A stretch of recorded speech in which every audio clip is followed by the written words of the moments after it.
Students, आज इस video में आपको डिस्कस करेंगे 12th NCERT मैथमेटिक्स का 1.2 एक्सरसाइज। इस एक्सरसाइज में आपको फंक्शन से रिलेटेड सवाल मिलेंगे और मेनली आपको 4 टाइप का जो फंक्शन होता है उसी पे आपको सवाल मिलेगा। वो 4 टाइप का फंक्शन क्या क्या है, एक बार पुनः आपको थ्योरी को डिस्कस करके हम एक्सरसाइज पे आ जाते हैं। तो ये 4 टाइप का फंक्शन है 1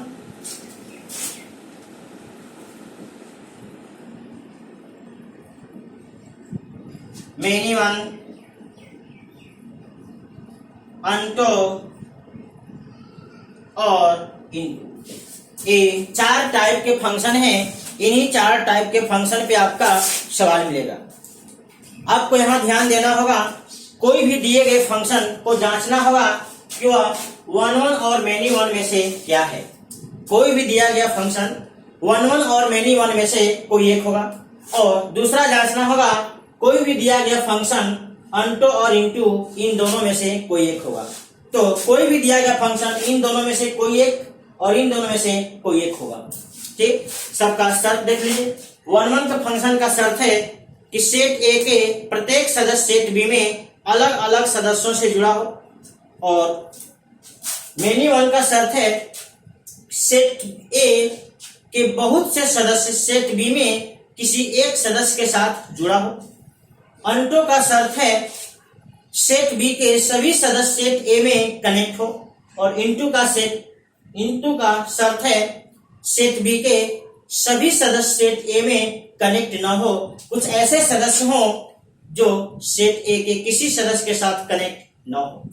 आपको इन्हीं 4 फंक्शन के बारे में ध्यान देना होगा।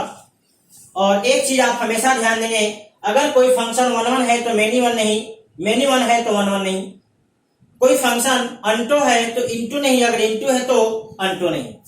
तो इस बात को आप लोग समझ लीजिए। हम आते हैं सीधे एक्सरसाइज पे।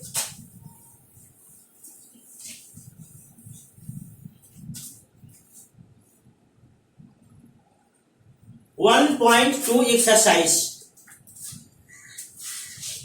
का जो पहला सवाल है, दिया गया है कोई एक फंक्शन है या जो आर स्टार के लिए डिफाइंड है, तथा फंक्शन के बारे में दिया गया है कि फंक्शन का नियम क्या है। एफ एक्स बराबर लिखा गया है 1/x। यहाँ पे आर स्टार एक नया सिंबल है। इस सिंबल के बारे में आपको यहाँ सवाल में लिखा गया है कि आर स्टार मतलब non zero real number. Non zero real number मतलब सभी वास्तविक संख्या लेकिन शून्य को छोड़ करके आप आर स्टार के बराबर में ऐसे लिख सकते हैं रियल संख्या -0। यानी इसमें हर वास्तविक संख्या है लेकिन शून्य शामिल नहीं है। तो यही आपका फंक्शन है। आर स्टार से आर स्टार पे डिफाइन किया गया और फंक्शन का यहाँ पे रूल लिया गया। अब इसको जांचना है 1 है कि नहीं, अंटो है कि नहीं। ऐसा हमें यहाँ साबित करना है कि यह फंक्शन जो है 1 भी है और अंटो भी है। तो हम लोग देखते हैं। देखिए 1 के लिए आपका सेट ए मतलब जो इसके पहले है, जिसको हम लोग डोमेन कहते हैं और इसको कोडोमेन कहते हैं। तो सेट ए के सभी सदस्य सेट बी में कनेक्ट होगा तो उसको कहेंगे 1 फंक्शन। ऐसे इस सेट में बहुत सारे सदस्य हैं, तो हम सभी सदस्यों को बारी बारी से अगर दिखलाने का प्रयास करेंगे, देखिए ए सदस्य उसके साथ, वो सदस्य उसके साथ, तो अनंत सदस्य है, आप इस काम को नहीं कर पाएंगे। यहाँ पे लॉजिकली कुछ ऐसे हम लोग नतीजा पे पहुंचेंगे ताकि वहां से स्पष्ट हो जाए कि नहीं, सेट ए के यानी सेट ए मतलब डोमेन के सभी सदस्य को डोमेन में अलग अलग सदस्यों के साथ कनेक्ट है। तो इसके बाद हम लोग कह देंगे कि वह फंक्शन 1 है। देखिए 1 फंक्शन जांचने के लिए हम लोग डोमेन, फंक्शन के डोमेन का कोई भी 2 सदस्य इन जनरल लेकर के चलते हैं और अपने कंडीशन को दिखलाते हैं। यहाँ पे let two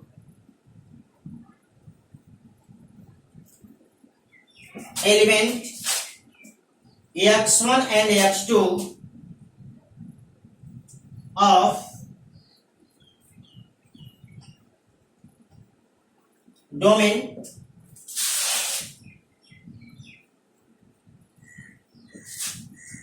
of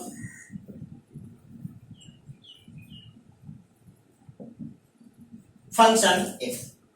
हम लोग फंक्शन f के डोमेन मतलब आर स्टार का कोई दो सदस्य x1 और x2 मान लेते हैं एंड इन दोनों सदस्यों पे ये जो फंक्शन लिखा गया, जो इसका रूल है आउटपुट निकालने का, इस रूल के अनुसार हम लोग x1 और x2 पे इस फंक्शन का आउटपुट निकालेंगे। तो f x1 बराबर होगा 1 बटा में x1 एंड f x2 बराबर होगा 1 बटा में। हम फंक्शन के डोमेन का कोई भी दो सदस्य चुन लिए x1 और x2 और उन दोनों सदस्यों पे फंक्शन का वैल्यू निकाल दिए। तो पहला वैल्यू आया 1 बटा x1 और दूसरा वैल्यू आया 1 बटा x2। अब हम क्या करेंगे, ये दोनों जो वैल्यू है इन दोनों वैल्यू को हम लोग इक्वल करेंगे और शर्त देखेंगे कि इक्वल करने के बाद कैसा शर्त मिल रहा है। नाउ f x1 और f x2 फंक्शन का वैल्यू x1 पर और फंक्शन का वैल्यू x2 पर, इन दोनों के वैल्यू को बराबर करके हम इसे हल करेंगे और शर्त देखेंगे कि हमें कैसा शर्त मिल रहा है। इन दोनों का वैल्यू बैठा दीजिए जो आप निकाले हैं। इसका आ गया 1 बटा x1 और इसका आ गया 1 बटा x2। थोड़ा आगे चलिए, आपको यहां से रिजल्ट आ गया x1 बराबर x2। इसका मतलब ये हुआ कि x1 और x2 पे हम फंक्शन का मान निकाले और उन दोनों मान को बराबर किए तो हमें शर्त मिला कि x1 x2 बराबर होगा। इसका मतलब x1 x2 बराबर है तो यह वैल्यू बराबर होगा। अगर x1 x2 बराबर नहीं है यह वैल्यू बराबर नहीं होगा। अगर बराबर नहीं है मतलब डिफरेंट है तो दो डिफरेंट सदस्य का वैल्यू बराबर नहीं होगा। इस कैलकुलेशन से आपको यह स्पष्ट हो गया। एक बार और समझ लीजिए, x1 x2 बराबर है तो ये दोनों निकाला गया वैल्यू बराबर होगा। अगर x1 x2 बराबर नहीं है तो फिर ये दोनों वैल्यू बराबर नहीं है। अगर ये दोनों बराबर नहीं मतलब डिफरेंट है, यानी दो अलग अलग सदस्य है, तो दो अलग अलग सदस्य है तो उसका आउटपुट भी अलग अलग है। यह बात आपका स्पष्ट हो गया और यह बात जैसे ही स्पष्ट होगा तो हम लोग यह कह देंगे यह फंक्शन 1 1 है। तो जैसे ही आपका यह शर्त मिलता है आप लिख देंगे सो f is 1 1 फंक्शन। इसलिए जो f है यह 1 1 फंक्शन है। तो कभी भी किसी फंक्शन को अगर 1 1 आपको दिखलाना होगा तो हमेशा आपका यही कैलकुलेशन चलेगा। हम लोग x1 x2 दो सदस्य मानेंगे, उन दोनों सदस्य पे फंक्शन का वैल्यू निकालेंगे और उन दोनों वैल्यू को बराबर करके कैलकुलेशन करेंगे और देखेंगे कि लास्ट में रिजल्ट कैसा आता है। तो लास्ट का रिजल्ट क्या बताया कि x1 x2 बराबर है। जब भी आपको ऐसा रिजल्ट मिलेगा यहां से स्पष्ट हो जाएगा कि फंक्शन 1 1 है। आप इस बात को नोट करिए। हम आगे अंटों के बारे में डिस्कस करते हैं, पहले आप इसको नोट कर लीजिए। अब पुनः हम लोग अंटों के बारे में डिस्कस करते हैं। तो अंटों के लिए क्या किया जाता है कि जो दिया गया फंक्शन है इसको हम लोग एक समीकरण समझ करके हल करते हैं। तो दिए गए फंक्शन को हम लोग y बराबर fx और fx का जो वैल्यू है लिख देते हैं। तो यहां से आपका समीकरण बन गया y बराबर 1 बटा x। इसी समीकरण को हल करके अभी y का मान निकला है, हम x का मान y के रूप में निकाल देंगे। तो यहां से तिरछा गुणा करेंगे तो x इंटू वाई बराबर 1, यानी x बराबर हो गया 1 बटा y। यहां जो x है यह डोमेन, यानी डोमेन में आपको r स्टार है को डिनोट करता है, और यह जो है y यह डिनोट करता है कोडोमेन को, और इसमें भी आपको r स्टार ही। अब यहीं से इसको हम लोग समीकरण 1 कह देंगे। अब यहीं से हमें स्पष्ट होगा कि यह फंक्शन अनटो है कि नहीं है। अब कैसे हम लोग जांच करेंगे?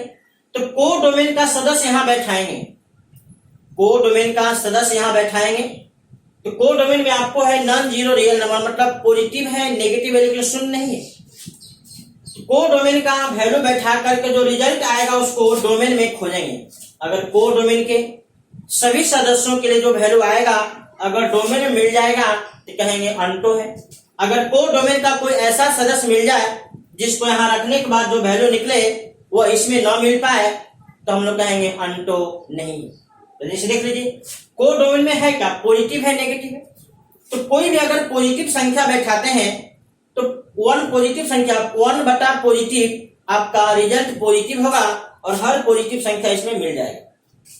अगर हम लोग कोडोमेन का मान यहाँ नेगेटिव बैठाते हैं तो 1 बटा नेगेटिव नेगेटिव आएगा और हर प्रकार का नेगेटिव संख्या इसमें मिल जाएगा। मतलब समीकरण 1 से यह स्पष्ट हो गया कि कोडोमेन का कोई भी वैल्यू यहाँ बैठाने से जो वैल्यू कैलकुलेट होगा वह डोमेन में मिल जाएगा। मतलब हम लोग यहां से कहेंगे from equation 1 it is clear that all elements of codomain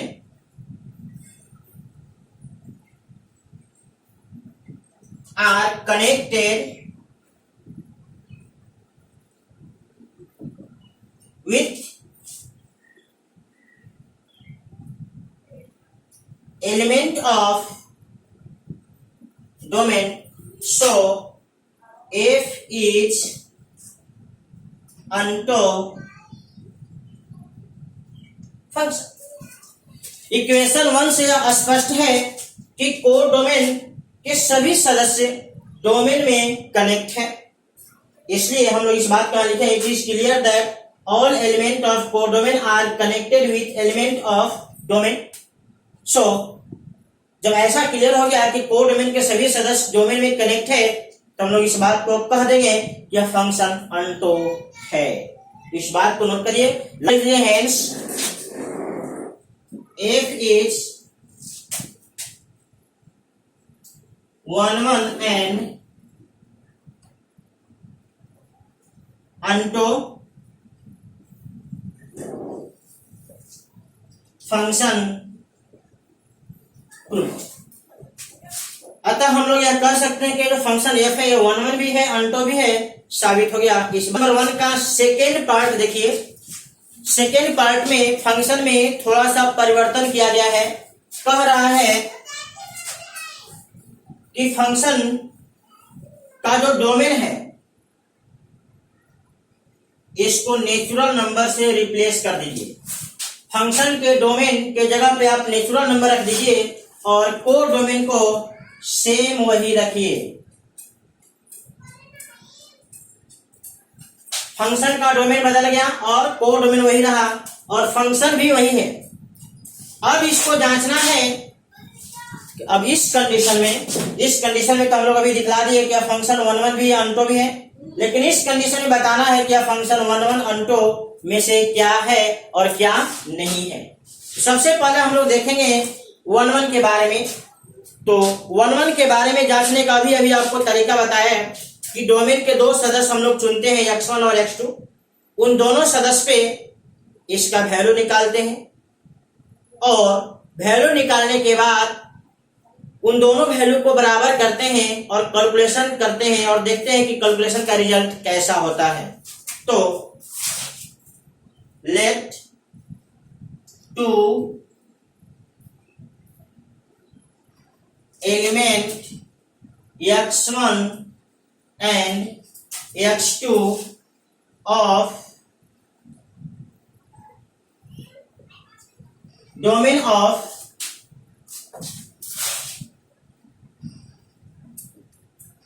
function f. Function के डोमेन का दो सदस्य x1 और x2 सदस्य हैं। अब इन दोनों पे हम लोग वैल्यू निकालते हैं एंड x1 पे वैल्यू निकालेंगे तो 1/x1 आएगा और जब x2 पे निकालेंगे तो 1/x2 आएगा। अब इन दोनों को हम लोग बराबर करेंगे। Now f x1 is equal to f x2 बराबर करिए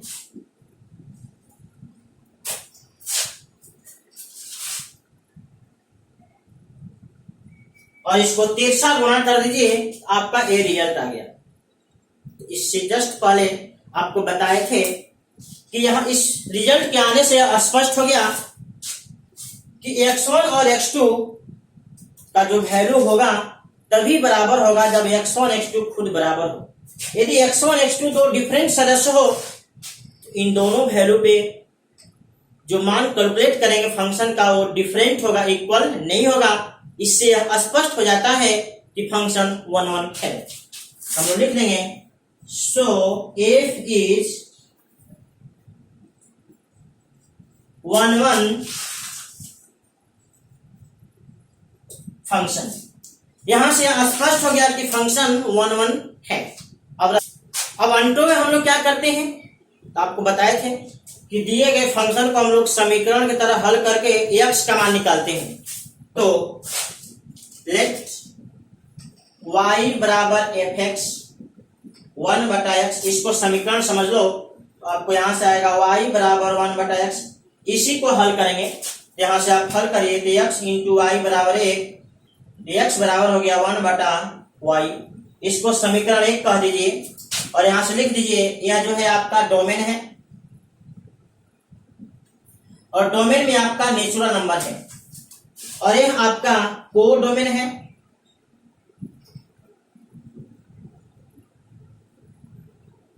और कोर डोमेन में आपका आर स्टार मतलब पॉजिटिव और नेगेटिव सभी प्रकार का संख्या, लेकिन शून्य नहीं है। अब यहां से देखिए गौर से, अगर इसमें हम लोग सभी पॉजिटिव यहां बैठाएंगे तो 1/पॉजिटिव पॉजिटिव आएगा, लेकिन हर पॉजिटिव इसमें नहीं मिल पाएगा क्योंकि इसमें नेचुरल नंबर ही है। इसमें नेचुरल नंबर है, हर प्रकार का पॉजिटिव संख्या नहीं मिला। इसका मतलब इसके बहुत सारे पॉजिटिव संख्या है जो इसके साथ नहीं जुड़ा। कुछ इसमें जुड़ सकते हैं। मान लीजिए 1/2 बैठाइए, 1/2 बैठाएंगे तो 2 आएगा, कनेक्ट हो जाएगा। 1 बैठाएंगे 1 आएगा, कनेक्ट हो जाएगा। 1/3 कनेक्ट हो जाएगा, 1/4 कनेक्ट हो जाएगा, 1/5 कनेक्ट हो जाएगा। लेकिन जैसे ही हम लोग y का मान 2 3 4 5 या कोई भी बड़ा संख्या बैठा दीजिए, जो रिजल्ट आएगा नेचुरल नहीं होगा और इसमें कनेक्ट नहीं होगा। साथ ही साथ इसका कोई भी नेगेटिव संख्या चुन लीजिए तो 1/नेगेटिव होगा और नेगेटिव इसमें मिलने की कोई संभावना ही नहीं है। मतलब इक्वेशन 1 से हमें यह स्पष्ट हो रहा है कि कोर डोमेन में बहुत से ऐसे सदस्य हैं जिनको यहां बैठाने पे जो वैल्यू आएगा वह डोमेन में नहीं मिलेगा। मतलब कोर डोमेन के बहुत सारे सदस्य कनेक्ट नहीं होंगे। इसी बात से आपको स्पष्ट होता है कि फंक्शन अंटो नहीं होगा, इनटू होगा। यहां लिख लेंगे from equation 1 it is clear that all elements of codomain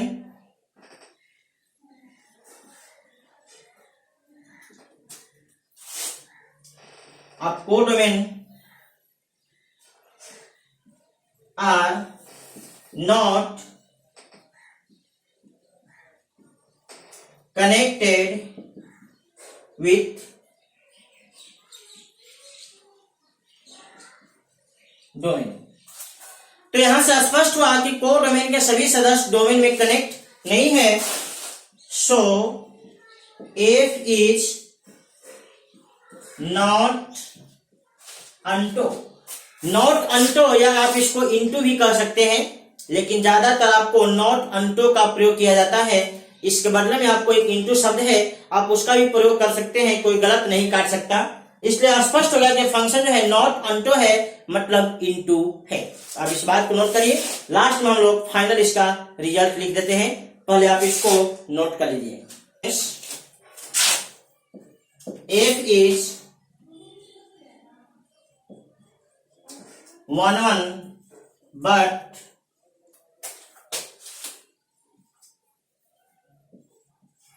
not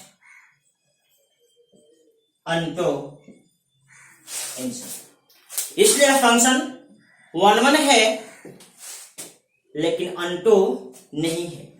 आपको बताना था कि क्या यह फंक्शन पहले वाले के जैसा है, क्या इसका रिजल्ट पहले वाले के जैसा है, तो आपका आंसर होगा no.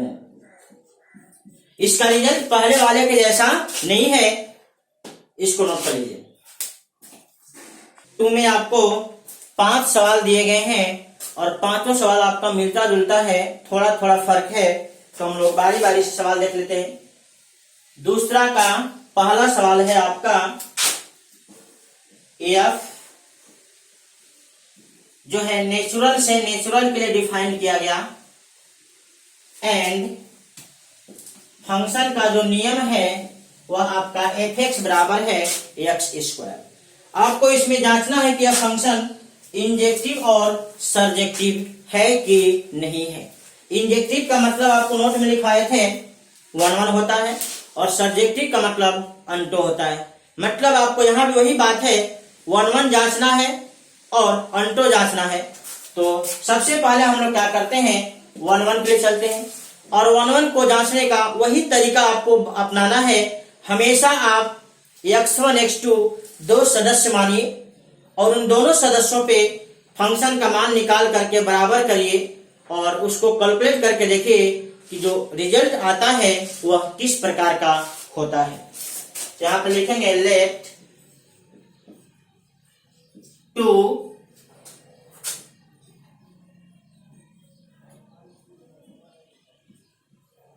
Element x1 and x2 of domain of function f। हम फंक्शन के डोमेन का दो सदस्य x1 और x2 लिए, इन दोनों पे कैलकुलेशन करिए। तो फंक्शन का x1 पे वैल्यू होगा x1 का स्क्वायर एंड फंक्शन का x2 पे वैल्यू होगा x2 का स्क्वायर।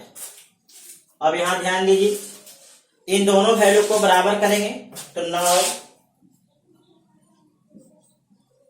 एफ x1 बराबर एफ x2, इन दोनों वैल्यू को बराबर कर दी तो हो गया x1 का स्क्वायर और इधर x2 का स्क्वायर। अब यहां से आप हल करेंगे तो यहां से रिजल्ट आएगा x1 बराबर प्लस माइनस, ये जाकर उधर आपको स्क्वायर रूट हो जाएगा, तो यहां से आ जाएगा x1 बराबर प्लस माइनस x2, यानी प्लस माइनस x2। इसमें दो रिजल्ट आया। अगर रिजल्ट ऐसे ही रह जाएगा तो फिर आपका 1 नहीं हो पाएगा, लेकिन यहाँ पे हम लोग यहाँ पे रीजन देंगे since x1 and x2 both belongs to natural number. हम x1 x2 जो है डोमेन से माने हैं और डोमेन में आपका नेचुरल नंबर है, तो कोई x1 और x2 डोमेन का कोई दो सदस्य है। इसका मतलब स्पष्ट हो गया कि नेचुरल नंबर अगर है तो दोनों पॉजिटिव होता है, कभी नेगेटिव नहीं होता है। मतलब यहां से ए प्लस वाला रिजल्ट सही है, माइनस वाला रिजल्ट सही नहीं। आप यहां से लिख लेंगे, इसलिए ये रीजन देने के बाद इसलिए यहां से रिजल्ट आया x1 बराबर x2। मतलब इसमें माइनस वाला रिजल्ट गलत है, इसलिए गलत है तो उसको हम लोग छोड़ देंगे। गलत क्यों है तो आपको यहाँ पर रीजन बता दिए कि x1 x2 दोनों पॉजिटिव है, यानी नेचुरल नंबर है, दोनों पॉजिटिव है, इसलिए माइनस वाला रिजल्ट संभव नहीं है, क्योंकि कोई भी दो पॉजिटिव संख्या को आप माइनस लगा करके बराबर नहीं कर सकते हैं। यहां से क्लियर हो गया x1 बराबर x2, पुनः आपको वही रिजल्ट आ गया कि x1 x2 पे वैल्यू बराबर तभी होगा जब x1 x2 बराबर होगा। अगर x1 x2 बराबर नहीं है तो फिर इन दोनों पे जो वैल्यू निकालेंगे बराबर नहीं होगा, मतलब यह डिफरेंट है, तो इस पे निकाला गया वैल्यू भी डिफरेंट होगा। इसलिए यहां से हम लोग कहेंगे f इज 1-1 फंक्शन। 1-1 मतलब इंजेक्टिव, इसलिए f जो है इंजेक्टिव फंक्शन है। एक बात आपका स्पष्ट हो गया। अब इसके अंतों के लिए हम लोग चलते हैं। अब अंतों के लिए देख लेते हैं। तो अंतों के लिए जांचने का वही तरीका है कि दिए गए फंक्शन को हम लोग एक समीकरण मान करके हल करते हैं। तो इसको लिख लेते हैं, लेट y बराबर fx बराबर x स्क्वायर, यानी यहां से आपका समीकरण दिख रहा है y बराबर x स्क्वायर। आप यहां से x का मान निकालिए तो लिख लेगा plus minus under root y। लेकिन यहाँ पे x जो है पॉजिटिव है, लिखेंगे यहाँ पे x belongs to natural number, इसलिए यहाँ पे x का जो नेगेटिव जो वैल्यू है ये आपका हट जाएगा, तो सिर्फ आ जाएगा under root y। Equation number, इसमें से माइनस रियल गायब हो गया क्योंकि x belongs to natural number. x natural number है इसलिए इसका वैल्यू कभी नेगेटिव नहीं हो सकता, इसलिए नेगेटिव वाला रियल गायब हो गया, तो आपको आ गया x बराबर अंडर रूट y। अब इक्वेशन 1, यहाँ देखिए x जो है डोमेन है, और डोमेन मतलब नेचुरल नंबर, और ये जो y है को डोमेन है,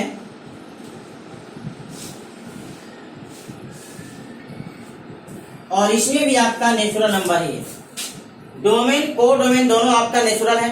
अब देखिए को डोमेन का सदस्य यहाँ बैठाइए, जैसे आप यहाँ बैठाइए 1 का वर्गमूल होगा 1 और इसमें मिल जाएगा।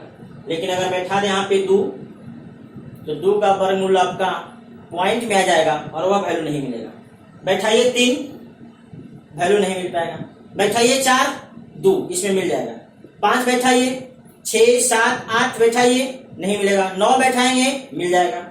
10, 11, 12, 13, 14, 15 बैठाइए, नहीं मिलेगा। 16 बैठाएंगे मिल जाएगा। मतलब हम लोग देख रहे हैं कि को डोमेन के कुछ सदस्य बैठाने पे जो वैल्यू मिलता है वो इसमें मिल जाता है, लेकिन को डोमेन के कुछ ऐसे sदस्य हैं जिसके यहाँ बैठाने से जो वैल्यू प्राप्त होता है वो इसमें नहीं मिलता है। इसी बात को हम लोग लिख लेंगे from equation 1 it is clear that all element of codomain, जैसे उन सभी सदस्यों को आप दिखला भी सकते हो, जैसे 2, 3, 4 को छोड़ देंगे, 5, 6 इस तरह से dot are not connected with any element of set। तो हमें इक्वेशन 1 से स्पष्ट हो गया कि को डोमेन के कुछ ऐसे सदस्य हैं, जैसे आपको कुछ दिखला भी दिए हैं 2, 3, 5, 6, 7, 8, 9 को छोड़ देंगे, 10, 11, 12, 13, 14, 15, 16 को छोड़ देंगे। ऐसे बहुत सारे सदस्य हैं जो सेट ए के किसी सदस्यों के साथ कनेक्ट नहीं है, इससे स्पष्ट होगा। सो एफ इज नॉट, इसलिए फंक्शन एफ जो है अंटो नहीं है। इस बात को नोट करिए। लास्ट में इसका फाइनल रिजल्ट लिख देते हैं। फाइनल रिजल्ट में आप यही लिखेंगे कि यह जो फंक्शन है 1-1 तो है, या फंक्शन 1-1 तो है लेकिन अंटो नहीं है। आप इसको नोट कर लीजिए, F is 1-1 but not onto, इसलिए फंक्शन 1-1 है लेकिन अंटो नहीं है, इसको आप नोट कर लीजिए। अच्छा, आपको यहाँ पर दिखलाना था इंजेक्टिव सर्जेक्टिव, आप यहाँ लिखेंगे F is injective but not surjective. F is injective, 1-1 के बदला में इंजेक्टिव और अंटो के बदला में सर्जेक्टिव, तो लिखेंगे F is injective but not surjective. आप इसको नोट कर लीजिए। हम अगले सवाल पे चलते हैं। इसका अगला सवाल है, यहाँ डोमेन को बदल दिया गया जेड और को डोमेन बदल गया जेड और फंक्शन आपका वही है। यानी इसके अगले सवाल में डोमेन और को डोमेन इंटीजर नंबर हो गए। इंटीजर मतलब आप समझ लीजिए, जेड किसका सिंबल, इंटीजर का। इंटीजर का मतलब होता है 0 plus minus 1 plus minus 2 plus minus 3 plus minus 4, इस तरह से आपको डॉट डॉट। तो आपको डोमेन और कोडोमेन क्लियर हो गया, फंक्शन क्लियर हो गया। अब इसको जांचिए 1 1 और अनटो। तो 1 1 जांचने का सेम वही तरीका में कहीं कोई फर्क नहीं आएगा। तो लिखेंगे let x1 and x2 are two elements of domain of function f के डोमेन का x1 और x2 दो सदस्य एंड इन दोनों पे इसका वैल्यू कैलकुलेट करिए तो x1 का स्क्वायर होगा और यहाँ पे x2 का स्क्वायर होगा। नाउ अब हम लोग करेंगे क्या, x1 x2 दो सदस्य ने, उन दोनों सदस्यों पे फंक्शन का वैल्यू निकाल दिए। अब इन दोनों वैल्यू को बराबर करेंगे तो लिखेंगे नाउ एफ x1 बराबर एफ x2। यहाँ पे x1 का स्क्वायर और x2 का स्क्वायर इक्वल हो गया। इसको जब हल करेंगे तो x1 बराबर आएगा plus minus x2 plus minus x2। अब देखिए चूंकि x1 x2 पॉजिटिव नेगेटिव दोनों प्रकार का संख्या है, इसलिए यहाँ पे दोनों रिजल्ट संभव है। इससे पहले वाले में x1 x2 नेचुरल था, इसलिए नेगेटिव रिजल्ट संभव नहीं था, लेकिन यहाँ पे नेगेटिव पॉजिटिव दोनों रिजल्ट संभव है। मतलब यहाँ से स्पष्ट हो गया कि दिया गया जो वैल्यू है सिर्फ x1 और x2 बराबर होगा तो ही नहीं होगा, दोनों में माइनस का अंतर होगा तो भी होगा। मतलब दो कंडीशन में वैल्यू बराबर हो सकते हैं। इसका मतलब यह फंक्शन 1 1 नहीं है। लिख देंगे so F is not injective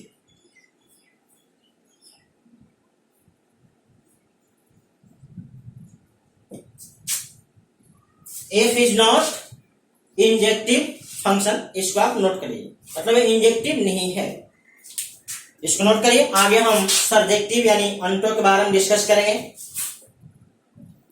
और देखिए अंटो के लिए सेम वही बात, दिए गए फंक्शन को हम लोग समीकरण समझ लेंगे। तो लिख लीजिए y बराबर एफ एक्स बराबर एक्स स्क्वायर, तो y बराबर हो गया एक्स स्क्वायर, x बराबर हो गया plus minus under root y, समीकरण नंबर 1। अब देखिए यहाँ पे प्लस माइनस दोनों रिजल्ट संभव है, क्योंकि x जो है इंटीजर है और इंटीजर नेगेटिव पॉजिटिव दोनों होता है। इससे पहले वाले में आपको x नेचुरल नंबर था, इसलिए हम लोग नेगेटिव रिजल्ट को हटा देते हैं, लेकिन अब नहीं हटा पाओगे। तो यहां से समीकरण 1 हो गया। अब ये आपका डोमेन है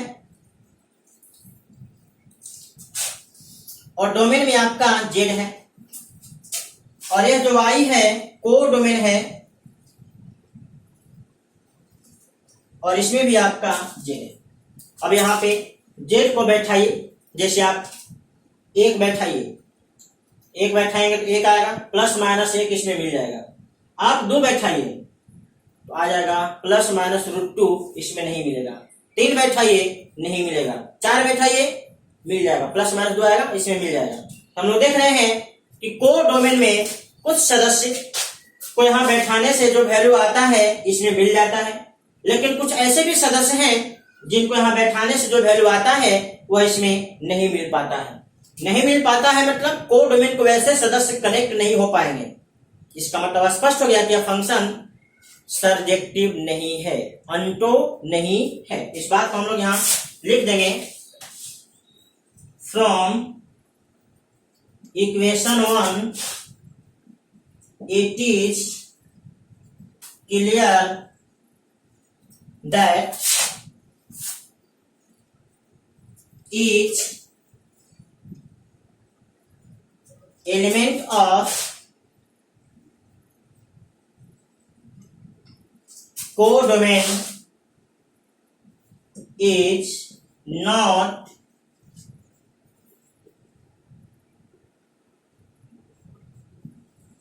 connected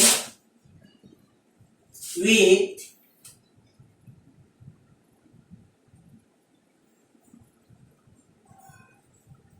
element of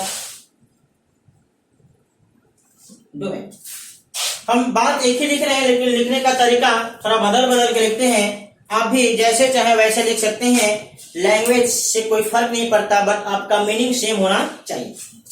तो from equation 1 it is clear that each element of codomain is not connected with element of domain.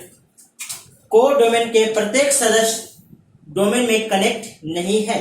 इसका मतलब हुआ कोडोमेन के कुछ सदस्य इसी प्रकार से पड़ा हुआ है जिसका कनेक्शन ए के किसी सदस्यों के साथ नहीं है। लिख देंगे लास्ट में, सो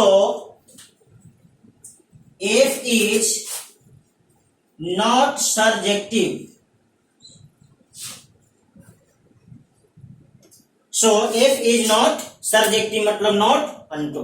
लास्ट में इस बात को लिख लीजिए, hence F is neither injective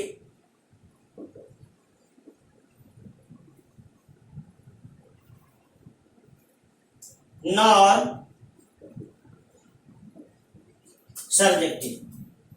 अतः F न तो इंजेक्टिव हुआ और न तो सर्जेक्टिव हुआ। इस बात को आप नोट कर लीजिए। इसी प्रकार से इसमें बहुत सारे सवाल दिए गए हैं, बस थोड़ा थोड़ा डोमेन और कोडोमेन को चेंज किया गया है। तो आप इसको नोट कर लीजिए। कुछ सवाल आप अपने से भी बनाएंगे।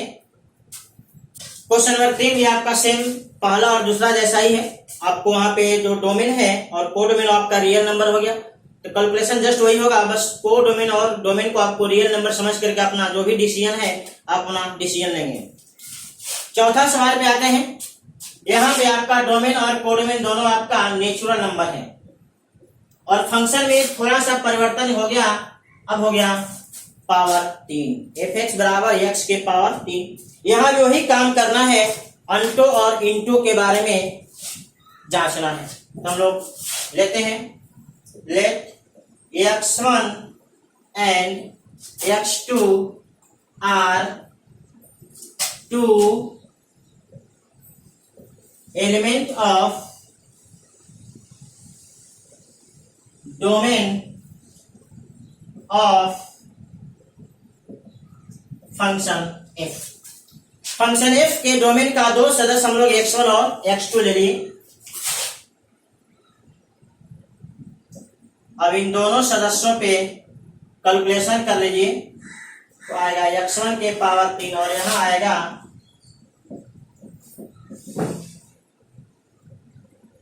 x2 के पावर 3। अब क्या करते हैं, इन दोनों वैल्यू को बराबर करते हैं। x1 x2 पे जो फंक्शन का वैल्यू आता है उसको हम लोग बराबर करते हैं और कैलकुलेशन करते हैं। तो आएगा यहाँ से x1 के पावर 3 और यहाँ पे आएगा x2 के पावर 3। यहाँ जब कैलकुलेशन होगा तो आ जाएगा x1 बराबर x2।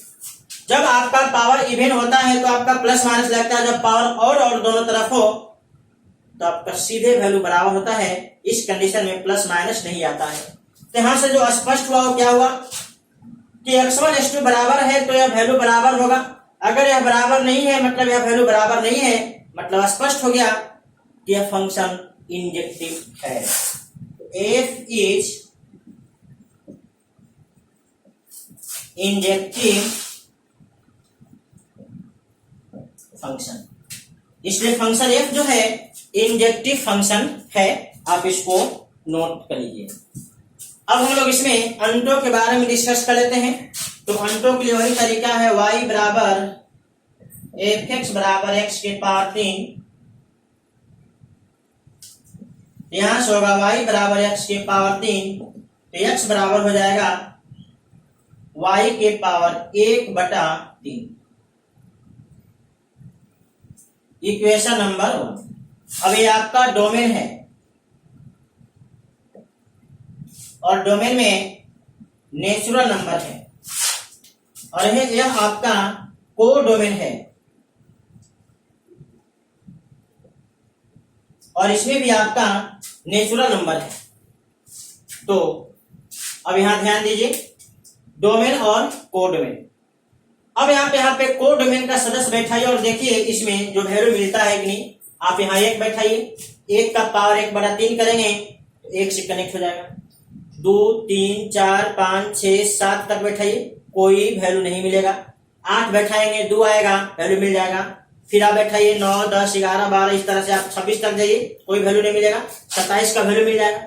हम लोग ये देख रहे हैं कि कोडोमेन के प्रत्येक सदस्य में नहीं जुड़ पा रहा है। कुछ सदस्य जुटा और कुछ नहीं जुटा। कुछ नहीं जुटा, इस वजह से यह फंक्शन सर्जेक्टिव नहीं होगा। अगर सभी जुटता तो सर्जेक्टिव होता। इस बात पे यहाँ लिख सकते हैं, from equation 1 it is clear that all elements of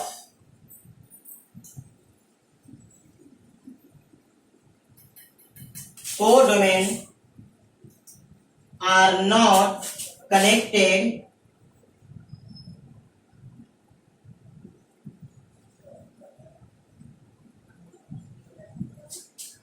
connected with domain. So F is not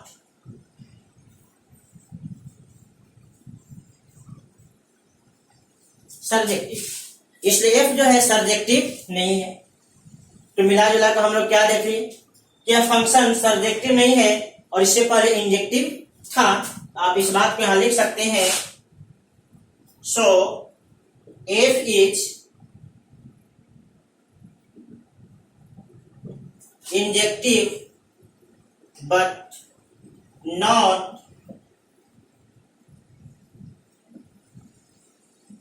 surjective. इसलिए फंक्शन इंजेक्टिव है लेकिन सर्जेक्टिव नहीं है। इसी प्रकार से आपका इसी में 5वां सवाल है, सिर्फ परिवर्तन किया गया। जैसे यहाँ पे नेचुरल है तो यहाँ पे आपको परिवर्तन किया गया जेड और जेड, तो आप इस प्रकार से उसको बना लेंगे।